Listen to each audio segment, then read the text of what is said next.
अविनाश करी Apulia ऐसे लावी मना पिसे गोविंदाचे तुगा म्हणे का मरणेची सरे उत्तमची उरे कीर्ती मागे।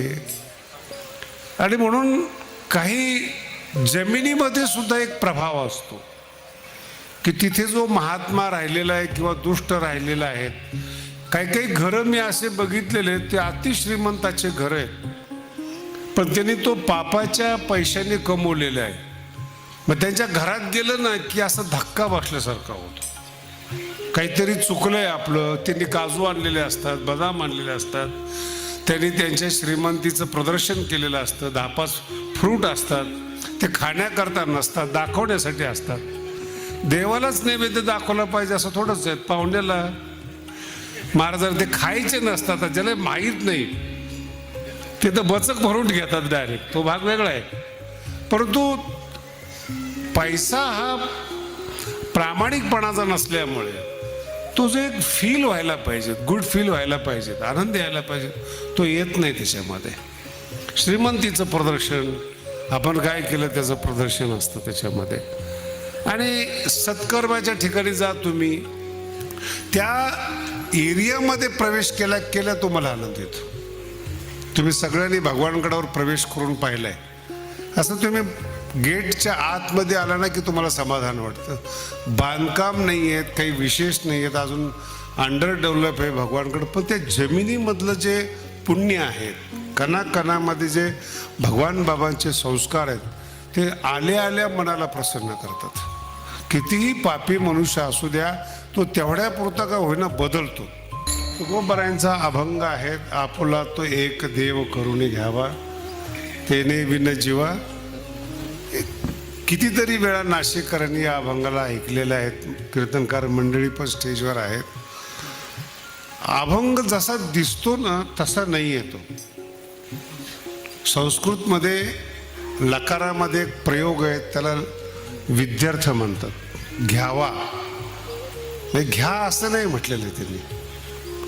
देव आपला करून घ्या असं आदेशात्मक आज्ञार्थक वाक्य नाही आहे, ते विद्यार्थक आहेत। विद्यार्थक शब्दाचा अर्थ असा की हे असं आहे, जर तुम्हाला शक्य झालं तर बघा। तसं आपोला जो देव आहे तो देव आहेच, बघा देव आहेच, पण तो आपलासा नाही आहे। जगद्गुरु तुकोबाराय काय म्हणतात, या जगामध्ये देव आहेच म्हणून देव शब्द वापरलेला आहे, पण तो आपला आहे का नाही हा फार महत्वाचा भाग आहे। मंत्री आहेत, मुख्यमंत्री आहेत, प्रधानमंत्री आहेत, तुम्ही जन्माला यायच्या अगोदर होते, आताही आहे, नंतरही राहतील, पण ते तुमचे आहेत का नाही हा थोडासा प्रश्न आहे। आपले आहेत का नाही प्रश्न आहेत। जर प्राईम मिनिस्टर आपले असतील, मुख्यमंत्री आपले असतील, तर छाती काढून चालायला हरकत नाही, भीत नाही ना कोण। इन्स्पेक्टर ओळखीचा असला, एखादा गल्ली बोळातला नेता ओळखीचा असला तर माणसं उदंड करतात, त्यांची मुलं तर घाबरतच नाहीत। आणि ते माझा बाप मंत्री असं छाती ठोकपणे सांगतात, तो नाहीये। जो बोलतोय तो मंत्री नाहीये, तो मूर्ख आहे। तुम्हाला कळालं का? जो आहे तो मूर्ख आहे, पण जो आहे मुख्य पदावर तो आपलाच आहे। तसं तुम्ही कोण आहात हा प्रश्नच नाहीये। दिव्य शक्ती आपली आहे का नाही हा प्रश्न आहे। एखाद्या मंत्र्याच्या अस्तित्वाशी, एखाद्या प्राईम मिनिस्टरच्या अस्तित्वाशी किंवा भगवंताच्या अस्तित्वाशी आपल्याला काही देणं घेणं नाही। दुर्योधनाच्या समोर कृष्ण उभे होते, पण अस्तित्व मान्य नव्हतं, लक्षात येतं। दुर्योधनाच्या समोर साक्षात कातड्याच्या डोळ्याने कृष्णाला पाहत होता, पण तो आपला नव्हता, म्हणून कृष्णाचा उपयोग झाला नाही।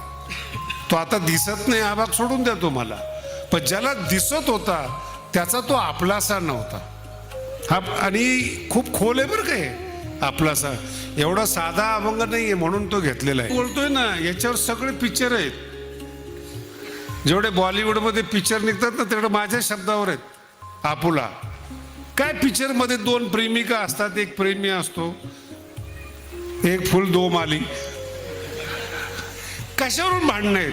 तो माझा आहे याच्यावरून भांडण आहेत। यालाच लव्ह स्टोरी म्हणतात, दुसरं काय असतं, काय वेगळं दाखवतात त्याच्यामध्ये। तो जो प्रियकर आहे तो माझा आहे, याच्यावर भांडणं आहेत. आणि त्याचाच चांगला प्रकार भक्ताचा आहे, देव माझा आहे. दोघांच्या वृत्तीमध्ये काही फरक नाही, फक्त ते जबरदस्ती करू नका की तो माझा आहे. लक्षात आलं का? बायको जबरदस्ती करते की नवरा माझा आहे, तर नवऱ्याला माहिती की तो नेमका कोणाचा आहे.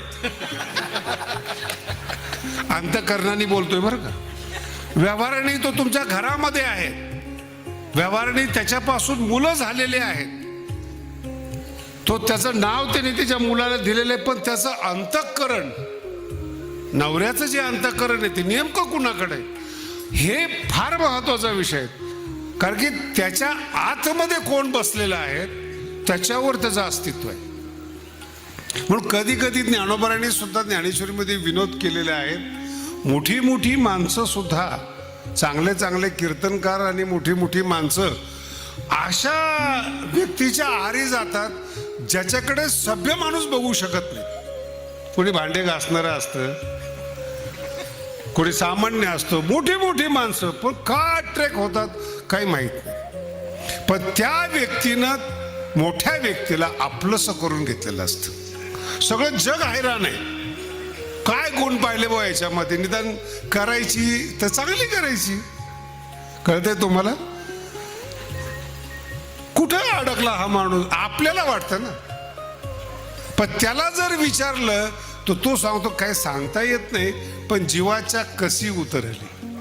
हा शब्द फार महत्वाचा आहे. जीवाच्या काय ते मनामध्ये बसली, ती बसली का बसली, याला जगात आजपर्यंत उत्तर नाही. लक्षात येते का? काय सांगता येत नाही. नीट ऐका बरं, मस्त कीर्तन आहे, मूड छान आहे जरा.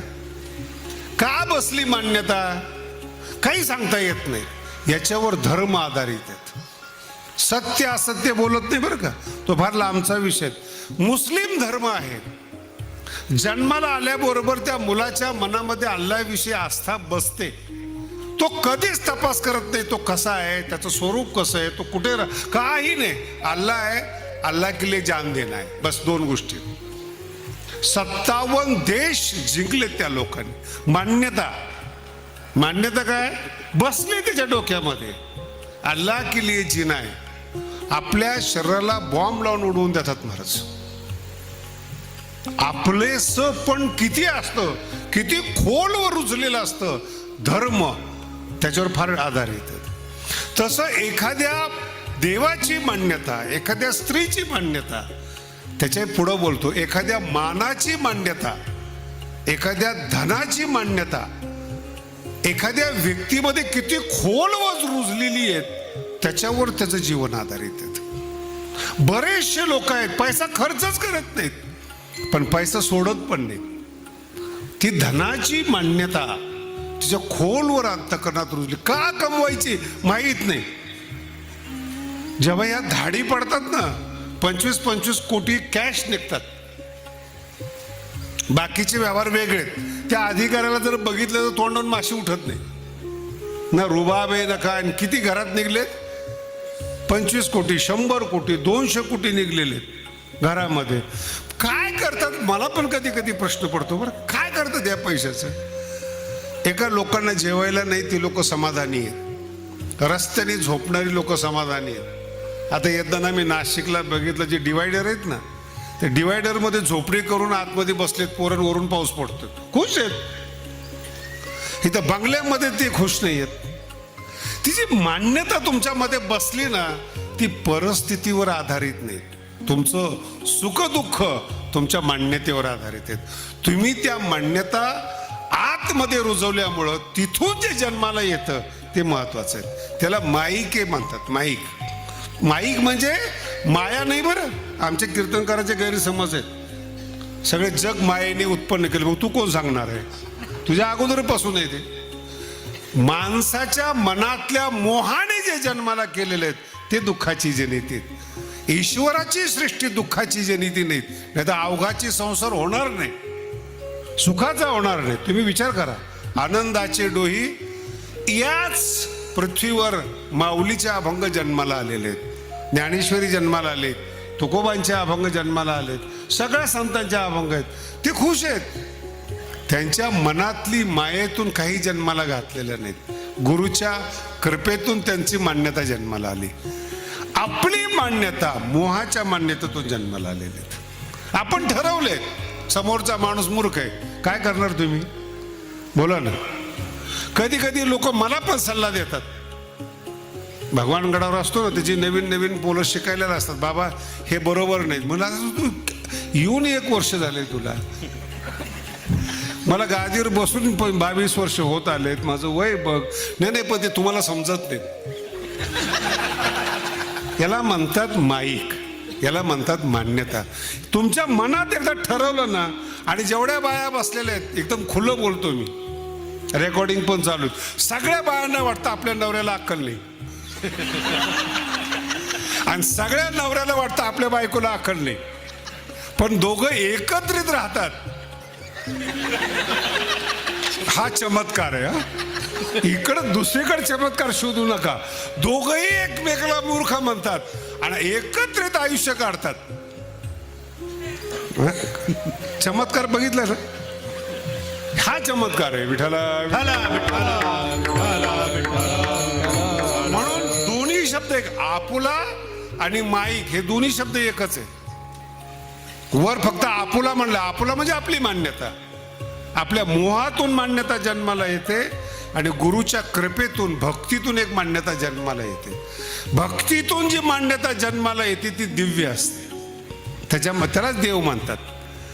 आणि मोहातून जी मान्यता जन्म, एक तुम्हाला दृष्टांत फार चांगला सांगतो. भारताचा राजा, अखंड भारताचा, बरं, अफगाणिस्तानपासून म्यानमार पर्यंत संपूर्ण राज्याचा मालक धृतराष्ट्र होता. आणि जेवढे राजे असतात ना, शक्यतो सत्ताधारी धृतराष्ट्र असतात, डोळे झाकलेले असतात त्याचे, नाही त्याशिवाय राज्यच करू शकत नाहीत. आणि जेव्हा युद्ध सुरू झालं, फार गोड विषय आहे बरं, अतिशय चांगला, युद्ध सुरू झालं त्यांचं, त्याच्या मनाला समाधान भेटेल राजाला. मग त्यांचा एक भाऊ होता विदूर, जो संत होता, त्याला बोलवलं. त्याच्यावर विश्वास होता. राजकारणी माणसामध्ये ना एक लेवल आहे बरं का विश्वास ठेवायची. कोणत्याही कार्यकर्त्यांनी कधी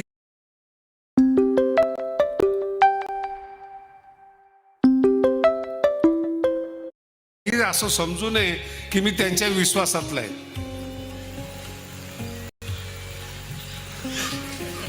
नाही कळालं? नक्की विश्वासातले आहात. कुठपर्यंत विश्वास ठेवायचा याला तुमच्या मर्यादा आहे. कामापर्यंत, बातम्यापर्यंत, कानात सांगण्यापर्यंत, एक ज्याची त्याची एक योग्यता आहे. फार अतिविश्वासू राजकारणात नसतंच कोणी. बदल झाला ते कुणालाही बलिदान द्यायला तयार करतात ते. मग विश्वासाची एक मान्यता असते. तसं तो विदूर अत्यंत विश्वासातला, आणि तो खास विश्वासातला जर असताना ते गीता विदुरांनी सांगितली असते. मग ते विश्वासाला सुद्धा मर्यादा आहे. नातेवाईक आवडतात कुठपर्यंत? आपली शायनिंग दाखवेपर्यंत. आपलं घर कसं बांधलंय, माझा मुलगा कसा, इथपर्यंत नातेवाईक आहेत. फार घरात घेत नाही ते नातेवाईक. तसं नातेवाईकाला मर्यादा आहे.